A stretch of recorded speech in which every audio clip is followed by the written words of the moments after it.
Health officials think they've avoided a bacterial meningitis outbreak at Kalamazoo College.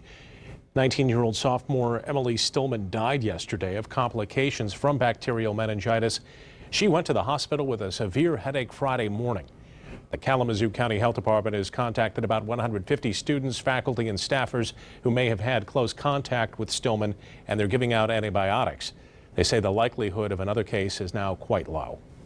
We wanted to know how to spot bacterial meningitis and how to know if you might have it. And for more on that, I'm joined right now by Dr. Dan McGee, a pediatrician at Helen DeVos Children's Hospital. Thanks for joining us. Thanks for having me.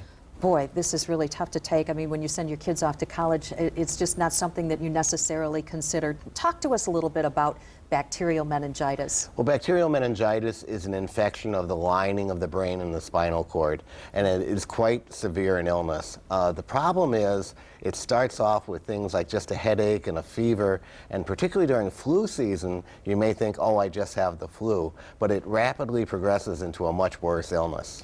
Well, I was going to ask, so when do you know to go to the hospital? She did go to the hospital to seek medical treatment with a severe headache. How do you know the difference as between, like, say, between a really bad headache or a migraine and something to seek medical attention for? Well, if you have a fever, a headache, and a stiff neck, it's a good idea to seek medical care quickly. Okay. What's the difference between viral meningitis and bacterial meningitis? Well, for the most part, viral meningitis is the less severe kind, which is good because we don't have anything to treat it with. Bacterial meningitis is much more severe, but we do have antibiotics to treat it. You have antibiotics, and also, we were talking earlier, you said there's actually a vaccine for it.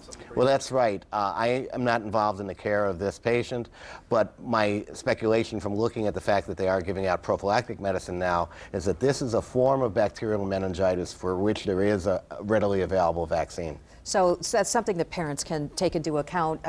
When your kids go off to college, it's not necessarily required, but it is a vaccine that they can get. Right. The state does not require it, but many colleges do require it because one of the highest risk groups for this type of meningitis is college freshmen living in dorms. How is it spread?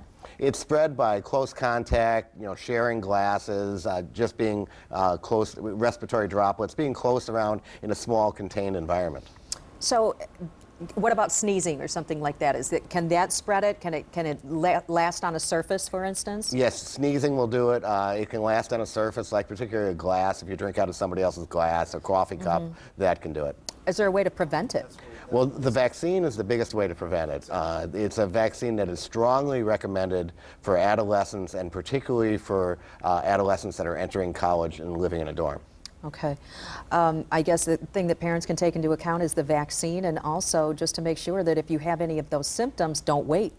Right. Don't just assume it's a little flu illness or anything like that. If you have a fever, stiff neck, and headache, and if you have, if you light bothers you, that would be another symptom, then you should be seeking medical care. Okay. Dr. Dan McGee, Helen DeVos Children's Hospital, thank you for joining us.